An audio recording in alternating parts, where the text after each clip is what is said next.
बिस्मिल्लाहिर्रहमानिर्रहीम। अस्सलाम वालेकुम क्लास। कैसे हैं आप सब? आई होप सब खैरियत से हैं, ठीक होंगे और पढ़ भी रहे होंगे साथ साथ। अच्छा,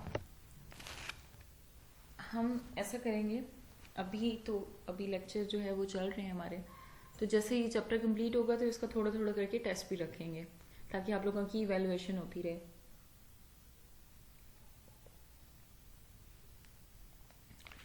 और पता लगता रहे कौन साथ साथ पढ़ रहा है और कौन कौन जो है वो तैयारी कर भी रहे हैं कि नहीं। ठीक है, today we are going to study ninth lecture of social behavior, law and ethics. And what is the topic of today's lecture? हम पढ़े हैं क्राइसिस। कल हमने स्टार्ट किया था क्राइसिस टॉपिक अपना। ठीक है, क्राइसिस में हमने पढ़ा था कि कोई भी टर्निंग पॉइंट होता है लाइफ में किसी भी इंसान की, और ऐसी सिचुएशन होती है जिसमें शदीद किस्म का खौफ होता है, इंस्टेबिलिटी होती है और इंसान जो है मुश्किल से गुजर रहा होता है। फिर उसमें बहुत सारे फैक्टर्स आ जाते हैं, डेवलपमेंटल फैक्टर्स आ जाएंगे, सिचुएशनल फैक्टर्स होंगे, बायोलॉजिकल या साइकोलॉजिकल, सोशो कल्चरल और स्पिरिचुअल फैक्टर्स। इन सारी चीज़ों से रिलेटेड जो है वो कोई भी डिफ़िकल्टी आ सकती है इंसान को, और ये हर एक की ज़िंदगी में कहीं ना कहीं किसी भी रीज़न की वजह से होता ज़रूर है। टाइप्स ऑफ क्राइसिस जो हैं वो हम देखी थी। डेवलपमेंटल क्राइसिस है, सिचुएशन क्राइसिस है। डेवलपमेंटल क्राइसिस में हमने नॉर्मली जैसे जैसे इंसान बड़ा हो रहा होता है और एंड तक मरने तक किसी भी रीज़न की वजह से उसके इस फेज़ में, किसी भी फेज़ में कोई भी सिचुएशन डिफ़िकल्ट आ जाए तो उसको डेवलपमेंटल क्राइसिस बोलते हैं। देन हमने सिचुएशनल क्राइसिस पढ़ा। उसमें क्या था कि कोई भी मैन मेड डिज़ास्टर हो सकता है, उसकी वजह से कोई इंसान ट्रबल में हो, या फिर नेचुरल डिज़ास्टर हो सकता है, लाइक अर्थक्वेक हैं, फ्लड्स हैं। और इसके बाद फिर हमने उसकी क्राइसिस इंटरवेंशन पढ़ी। क्राइसिस को इंटरवेंशन उसकी मैनेजमेंट कैसे की जाती है। पहले आप अर्जेंट जो है वो प्रॉब्लम का कोई रेजोल्यूशन निकालते हो, फोकस करते हो डिफरेंट जो है एस्पेक्ट्स के थ्रू, रिसोर्सेज के थ्रू, चाहे वो पर्सनल हो, चाहे वो सोशल हो या इन्वायरमेंटल हो। फिर आप उसको गोल्स जो हैं क्राइसिस इंटरवेंशन के वो देखते हो कि उसको प्रिवेंट कैसे करना है। ठीक है, गोल सेट करते हो एक क्राइसिस इंटरवेंशन के, फिर उनको अचीव करते हो आप। इस तरह से क्राइसिस इंटरवेंशन होती है। फिर स्ट्रेटजीज हमने पढ़ी। Robert 7 stage model of crisis intervention, वो कैसे करना है। हमने पहले क्राइसिस असेसमेंट करनी है, फिर इस्टेब्लिश करनी है एक फ्रेंडली माहौल आपने, फिर मेजर प्रॉब्लम जो है उनको आइडेंटिफाई करना है, फिर फीलिंग्स और इमोशन जो हैं जो गुजर रहा है उस क्राइसिस से उसको डील करना है आपने, फिर जनरेट करना है और एक्सप्लोर करना है ऑल्टरनेटिव्स को कि एक इशू आप मतलब एक कोई तरीका आपका ये एक स्ट्रेटजी काम नहीं करी तो उसकी जगह कोई और स्ट्रेटजी अपना ली जाए। फिर डेवलप और फॉर्मुलेट करना एक पूरा एक्शन प्लान, एक मेथोडोलॉजी जिसके अकॉर्डिंग आपने लेके चलना है सारी चीज़ों को, गोल्स को अचीव करते जाना है। Then is establish follow up plan and agreement, फिर उसका फॉलो अप आपने प्लान रखना है, उसको इवेल्युएट करते रहना है। Today we are going to discuss communication strategies in crisis intervention. अब आपने किसी से जो क्राइसिस से गुजर रहा है उसके साथ कम्युनिकेट कैसे करना है वो स्ट्रेटजीज देखनी है, वो तरीके पढ़ेंगे। Number 1 is using silence. आपने खामोशी इख्तियार करनी है। It includes to give time to person to reflect and become more aware of feeling. जो इंसान अपनी तकलीफ बता रहा है आपने उसके दौरान खामोश रहना और उसकी चीज़ों को आपने महसूस करना है, अच्छे से सुनना है। Number 2, using non verbal communication. आपका आई कॉन्टेक्ट अच्छा होना चाहिए, जिससे आप पूछ रहे हो कोई भी बात आप हेड नोडिंग करो, सर हिलाते रहो। आपके फेशियल एक्सप्रेशन और ओकेजनल इस तरह से आपने एंगेज रहना उस पर्सन की बात में कि उस बंदे को लगे कि आप वाकई उसकी बात सुन रहे हो। ठीक है। फिर है paraphrasing. It refers to the person of repeating the last few words the patient said, it is called paraphrasing. जो पेशेंट ने लास्ट वर्ड्स कहे हैं उसको दोबारा रिपीट करे ताकि पेशेंट को लगे हाँ ये मेरी बात सुन रहा है, और उससे रिलेटेड कोई और बात भी पेशेंट के ज़हन में है तो वो आपसे डिस्कस कर ले। Next is reflecting feelings. Ensure करे that feeling has been well understood, कि उसकी जो फीलिंग्स हैं आपको अच्छे से समझ आ गई हैं। Allowing the expressions of emotions, फिर आप जो आपके इमोशंस हैं उनको भी आप एक्सप्रेस करो।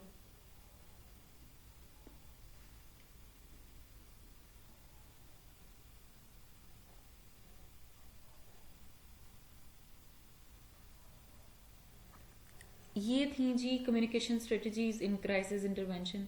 ठीक है, इस तरह से आपने बात सुनी और आपने नोट डाउन भी करते जाना वो क्या बोल रहा है। ये वैसे साइको जो साइकोलॉजिकल थेरेपी होती है उसमें भी होती है, इसी तरह से होता है। ठीक है, आप पेशेंट को एक रिलैक्स्ड माहौल दो और उससे बातचीत करो, और कोई ऐसा माहौल ना हो कि वो परेशान हो जाए और कुछ बताए नहीं। बिल्कुल कंफर्टेबल फील करे आपसे बात करते हुए और आप पे ट्रस्ट भी करे।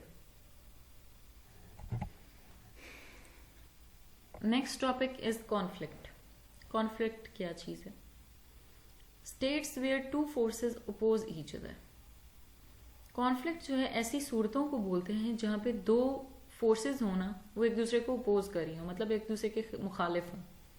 अब दो फोर्सेस वो इंसान भी हो सकते हैं, कोई कम्युनिटी, जो आपकी दो कम्युनिटीज भी हो सकती हैं, दो कंट्रीज भी हो सकती हैं, वो कोई भी फोर्सेस हो सकती हैं। तनाज़ा पैदा हो जाना बेसिकली कॉन्फ्लिक्ट को कहते हैं। They arise in situation where people find that they are not getting need. ये कब होती हैं? जब लोगों को एहसास होता है कि वो अपनी ज़रूरियात उनको नहीं मिल रही, जो वो चाहते हैं वो पूरा नहीं हो रहा। फॉर एग्जाम्पल मैरिटल कॉन्फ्लिक्ट, जो शादीशुदा जिंदगी में होते हैं तनाज़ा मियाँ बीवी में। ये एक पिक्चर है मैरिटल कॉन्फ्लिक्ट की। That male is saying he is okay while the lady is saying that she is okay. ठीक है, तो ये एक मैरिटल कॉन्फ्लिक्ट की एग्जांपल है। नेक्स्ट इज, अब हम इसकी कॉन्फ्लिक्ट तो हमने पढ़ लिया क्या होता है, अब हम पढ़ेंगे इसकी कॉजेज कौन कौन सी हो सकती हैं। Need and wants not being met, जो जरूरियात हैं, conflict come into being when wants need and wants are not being met. For example when a patient is not satisfied with food, bedding और other facilities in ward. जब एक बंदे की ज़रूरियात जो है वो पूरी नहीं हो रही होती, जैसे कि एक पेशेंट है, उसको हॉस्पिटल में वो एडमिट है लेकिन उसको कोई प्रॉपर बेडिंग नहीं है, उसको खाना नहीं मिल रहा और उसको प्रॉपर सहूलियात नहीं मिल रही। ये पहली कॉज हो जाएगी लड़ाई झगड़े की। Next is values are being tested. For example well dressed female patient unwilling to allow a male student to examine her. ठीक है, फिर आप वैल्यूज पे आ जाते हो कि एक वेल ड्रेस्ड फीमेल है और पेशेंट है, लेकिन वो एक मेल स्टूडेंट को अपना आप एग्जामिन नहीं कराने दे रही। जी ये लड़का है, ये तो मेल है, मैं अपना आप इसको क्यों दिखाऊं, मैं अपना आप इसको चेक नहीं करवाऊंगी। तो वैल्यूज आर बीइंग टेस्टेड। ठीक है, अब जेंडर बाइस्ड हो रहे हो। Next is opinion are being question. आप कोई भी ओपिनियन दे रहे हो तो वो उन पे सवाल उठ जाते हैं। For example are surgical resident is not given a chance to undertake incision and drainage independently. जैसे कि एक सर्जिकल रेजिडेंट है, हॉस्पिटल में होता है किसी वार्ड का, ठीक है, सर्जिकल डिपार्टमेंट का कोई रेजिडेंट ऑफिसर, लेकिन उसको रेजिडेंट है सर्जिकल रेजिडेंट, उसको कोई चांस ही नहीं दे रहे हो आप इंसिजन कटिंग करने का या फिर ड्रेनेज इंडिपेंडेंटली खुद से। नहीं जी, प्रोफेसर साहब ही करेंगे जो भी करेंगे।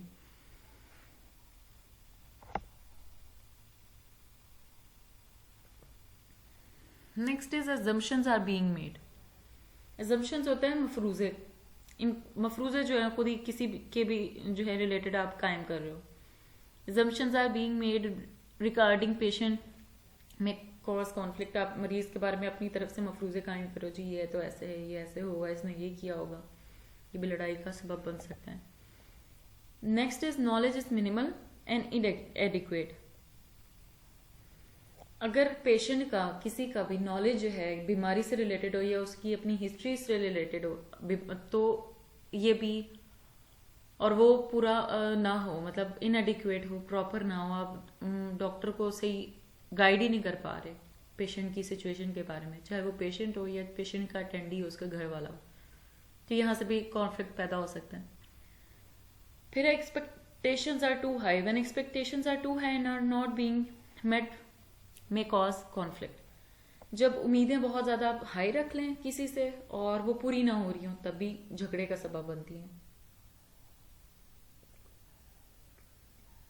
नेक्स्ट इज बैकग्राउंड, पर्सनल या सोशल डिफरेंसेस एग्जिस्ट। अगर इस तरह के डिफरेंसेस एग्जिस्ट करते हो, फॉर एग्जांपल आपकी पर्सनैलिटी है या रेस ज़ात पात का आ जाना फ़र्क, या फिर मर्द औरत की ये, या फिर सोशल कॉन्फ्लिक्ट डिफरेंसेस, इस तरह की अगर चीज़ें हैं आपकी सोसाइटी में तो फिर झगड़े पैदा होते हैं और होते भी हैं। अपनी अगर आप इर्द गिर्द के माहौल में देखें तो अक्सर झगड़े पैदा हो जाते हैं। रिश्ते करने में भी झगड़े हो जाते हैं कि नहीं, हमने हमारी ये कास्ट है, हम इस कास्ट में नहीं करेंगे, तो ये कॉन्फ्लिक्ट है। लड़कियां यहाँ नहीं जाएंगी क्योंकि जी ये लड़कियां हैं, लड़के तो जाएंगे, यहाँ कॉन्फ्लिक्ट आ जाता है। पर्सनालिटी पे भी कॉन्फ्लिक्ट्स आ जाते हैं। तो डिफरेंट जो हैं वो सोशल बिहेव, आपके जो डिफरेंसेस हैं, ये पर्सनल या बैकग्राउंड आपके डिफरेंसेस जो हैं अगर एग्जिस्ट करते हैं तो कॉन्फ्लिक्ट आता है। कॉमन कॉजेज हमने क्या पढ़ी, that need and wants not being met, ठीक है। फिर वैल्यूज आर बीइंग टेस्टेड, जिसमें हमने फीमेल की, वेल ड्रेस्ड फीमेल पेशेंट की हमने एग्जाम्पल पढ़ी, that is she is not willing to allow a male student to examine her. Then is opinion are being questioned, आपके ओपिनियंस जो हैं वो कोई नहीं देख रहा, आपको खुद इंडिपेंडेंटली काम नहीं करने दे रहा कोई। फिर अजम्पशंस जो हैं वो खुद ही बनाई जा रही हूँ अगर आपके खिलाफ, तो भी आप कॉन्फ्लिक्ट में आ जाते हो। किसी का नॉलेज कम है और वो किसी को प्रॉपर गाइड नहीं कर पा रहा, तब भी झगड़ा आ जाएगा। एक्सपेक्टेशंस किसी की बहुत ज़्यादा हैं, तभी झगड़े पैदा होंगे और वो पूरे नहीं हो पा रहे। तो बैकग्राउंड और पर्सनल सोशल डिफरेंसेस आ रहे हैं, तब भी झगड़े पैदा होंगे, ठीक है। These were the common causes of conflicts. Next is what are the types of conflicts with examples. There are two types of conflicts mainly. Number 1 internal conflicts, 2 external conflicts. अब इंटरनल कॉन्फ्लिक्ट्स क्या होते हैं, नाम से पता लग रहा है इंटरनल मीन्स अंदरूनी। अंदरूनी कैसे हो सकते हैं, अपने साथ झगड़ा कैसे होता है, बिल्कुल होता है। Person versus self, person versus self कैसे होगा, पर्सन वर्सेस सेल्फ ये होगा, इंसान खुद पे डाउट करना शुरू हो जाता है, दैट ही और she can not do anything, ठीक, कोई अचीव नहीं कर सकते हैं। वो खुद पे डाउट करना शुरू कर देता है कोई भी इंसान, कि चाहे वो मर्द है चाहे वो औरत है, कि वो ये काम कर ही नहीं सकता, उसे तो होगा ही नहीं। सेल्फ कॉन्फिडेंस जो है वो बहुत कम हो जाता है। ये कभी अच्छाई और बुराई के दरमियान में इंसान फंस जाता है, अपने आप से जंग जारी रहती है। दिस इज इंटरनल कॉन्फ्लिक्ट, ठीक, पर्सन वर्सेस सेल्फ, उसका अपना आप। Next is external conflict, person versus person आ जाएगा। एक्सटर्नल कॉन्फ्लिक्ट्स मतलब एक इंसान का बाकी उसके इर्द गिर्द जो भी माहौल में लोग हैं, या आपकी यूनिवर्स है, या फिर आपकी डेस्टिनी है, हर जो चीज़ उसके सराउंडिंग में है, उससे, उनमें से किसी से भी उसका कॉन्फ्लिक्ट आ सकता है, तो दैट इज एक्सटर्नल कॉन्फ्लिक्ट। उसमें पर्सन वर्सेस पर्सन हो सकती है, पर्सन वर्सेस नेचर हो सकती है, person versus super natural, and person versus technology. इनसे भी जो है वो कॉन्फ्लिक्ट्स हो सकते हैं। जैसे कि ये इंटरनल कॉन्फ्लिक्ट है, एक लड़की है, उसके अंदर अब दो चीज़ें चल रही हैं एक साथ, अच्छाई कह रही है नहीं तुम इस रास्ते पे जाओ, बुराई कह रही है नहीं तुम इस रास्ते पे जाओ, ठीक है। ये पर्सन की, उसकी सेल्फ के साथ जंग जारी है। फिर आ जाते हैं एक्सटर्नल कॉन्फ्लिक्ट पे, टेक्नोलॉजी और पर्सन के खिलाफ जो है वो, उसमें आपस में जंग चल रही है कि यूज़ करनी चाहिए नहीं, किसी को कोई टेक्नोलॉजी पसंद नहीं आती, अगेंस्ट होता है वो उसके, ठीक है। अक्सर लोग, जैसे फॉर एग्जांपल पोलियो की जब वैक्सीन, ये ड्रॉप्स आए थे, ये वैक्सीनेशन आई थी, अभी भी बहुत सारे ऐसे एरियाज़ हैं, बैकग्राउंड जो है, फार फ्लंज एरियाज इन बलूचिस्तान आप कह सकते हैं, बहुत दूर दराज के इलाके, वहाँ पे अभी भी लोग पोलियो के कतरे नहीं पिलवाते। वो जी कहते हैं इसमें तो यहूदियों की चिप है, तो हम नहीं इसको लेंगे, हम मुसलमान हैं, एटसेट्रा एटसेट्रा, जिसकी वजह से, इसी एक रवैये की वजह से पाकिस्तान वो वाहिद मुल्क है पूरी दुनिया में, अफगानिस्तान और पाकिस्तान, ये दो मुल्क बचे हैं जिनमें अभी भी पोलियो के केसेस बाकी हैं, पूरी दुनिया में ख़त्म हो चुके हैं, सिर्फ इसी रवैये की वजह से, ठीक है। तो ये आपका एक्सटर्नल कॉन्फ्लिक्ट हो गया, person versus technology. Person versus supernatural आ जाएगा, इंसान का डेस्टिनी के साथ, ठीक है, इंसान का भूत प्रेत पे एतबार होना और इस तरह की चीज़ें होना, तो उसके जहन में रह जाती हैं, खौफ होना, इस तरह के कॉन्फ्लिक्ट होना, वो यकीन भी नहीं करता या डरता है या जो भी करता है, तो पर्सन वर्सेस सुपर नेचुरल, ऐसी चीज़ों से उसका तनाज़ा पैदा हो जाना, ठीक है। आज का लेक्चर था ये, इतना ही। हम इसको रिवाइज कर लेते हैं ताकि आपको जो है रिटेंशन में आसानी रहे, याद करने में आसानी रहे. What have we studied so far? We have studied today communication strategies in crisis intervention. हमने पढ़ा कि आपने साइलेंस यूज करनी है, ठीक है. उसमें क्या होगा, पर्सन जो है वो अपनी हर चीज बता सकेगा आपको और वो आप उसकी फीलिंग से ज्यादा आगाह हो जाओगे. फिर है आप नॉन वर्बल कम्युनिकेशन करो. वर्बल होता है मुंह से बोलना, नॉन वर्बल विदाउट स्पीकिंग, ठीक है. आप विदाउट स्पीकिंग कम्युनिकेट कैसे कर सकते हो? आप आंखों में आंखें डाल के, आई कांटेक्ट से, आप फेशियल एक्सप्रेशन से, या आप हूँ हाँ करके कि आप उसकी बात सुन रहे हो, ठीक. फिर पैराफ्रेजिंग कैसे करोगे? पैराफ्रेजिंग होगी जो पेशेंट ने लास्ट वर्ड बोला उसको रिपीट करो, पेशेंट को भी पता लगे मेरी बात सुन रहा है. Next is reflecting feelings. अपनी फीलिंग्स जो है वो इजहार करो उनको, आप उसको इंश्योर करो that you have understood, well understood. और allowing the expressions of emotions. आपको जो है अपने एक्सप्रेशंस जो हैं उनको अलाउ करो, आप उनको एक्सप्रेस करो अपने इमोशंस को, ठीक. This was the communication strategy in crisis intervention. Next is conflict. Conflict हमने पढ़ा कि कोई भी ऐसी सूरत हाल हो सकती हैं जिनमें दो पोल्स पे दो फोर्सेस ऐसी हों, चाहे वो कंट्रीज हों दो, या चाहे वो स्टेट्स हों दो, चाहे वो कोई अपोजिशन पार्टीज हों, पॉलिटिकल पार्टीज हों, या घरेलू मामलात हों. कोई भी दो लोग जो हैं वो एक दूसरे के खिलाफ हो जाएं किसी भी बात में, एक दूसरे को काउंटरएक्ट करें. मतलब नहीं मैं ठीक कह रहा हूँ, नहीं तुम ठीक नहीं कह रही, मैं ठीक कह रहा हूँ. तो इस तरह से अगर कहीं पे भी तनाज़ा पैदा हो जाए उसको कॉन्फ्लिक्ट कहते हैं. और ये अक्सर कब होता है? जब लोगों की नीड्स पूरी नहीं हो रही होती, कि जैसे वो चाह रहे हैं वो बात पूरी नहीं हो रही, मानी नहीं जा रही. फॉर एग्जाम्पल मैरिटल कॉन्फ्लिक्ट, जैसे शादीशुदा जिंदगी में ये हालात होते हैं, सबको पता है. Next is common causes of conflicts. What are the common causes of conflict? सबसे पहले तो आपकी नीड्स हैं और वांट्स हैं वो पूरी नहीं हो रही, आपको सहूलियात नहीं मिल रही पूरी. दूसरी है वैल्यूज जो है वो आपकी बीइंग टेस्टेड. एग्जाम्पल हमने पढ़ ली है कि फीमेल जो है वो वेल ड्रेस्ड फीमेल है, वो नहीं मानेगी जी मेरा मेल इलाज करे. फिर है जी ओपिनियन आर बीइंग क्वेश्चन. कोई सर्जिकल रेजिडेंसी में लेकिन वो फिर भी इंडिपेंडेंटली अपना काम नहीं कर सकता, ऑपरेशन नहीं कर सकता. Next is assumptions are being made. अब किसी के खिलाफ भी कोई अपने तरफ से मफरूजे कायम कर लो तो झगड़ा पैदा होगा. Knowledge is minimal and इनएडिक्वेट. For example patient है, उसको अपनी बीमारी का पूरा इल्म ही नहीं है और वो फिर डॉक्टर को सही बता नहीं पा रहा, तो डॉक्टर कैसे इलाज करेगा? देन कॉन्फ्लिक्ट फिर आएगा. एक्सपेक्टेशन जो है बहुत ज़्यादा हो गई आप किसी से, लेकिन वो पूरा नहीं कर पा रहा, उनको पूरा नहीं उतर पा रहा, तो भी झगड़ा पैदा होगा. देन आपका कोई भी ज़ात पात, रंग, नस्ल, मर्द औरत, इस तरह की किसी भी चीज़, सोशली डिफरेंसेस एग्जिस्ट करें तो भी झगड़े पैदा होंगे. These were the common causes of conflicts. और भी होते हैं but these are the common causes. ये जनरल कॉजेज पढ़ी हमने. अब फिर हमने टाइप्स पढ़ी. टाइप्स क्या होती हैं कॉन्फ्लिक्ट्स की? वो दो तरह की होती हैं, इंटरनल कॉन्फ्लिक्ट्स और external conflicts. Person versus self जो है इंसान की खुद से ही जंग को इंटरनल कॉन्फ्लिक्ट बोलते हैं.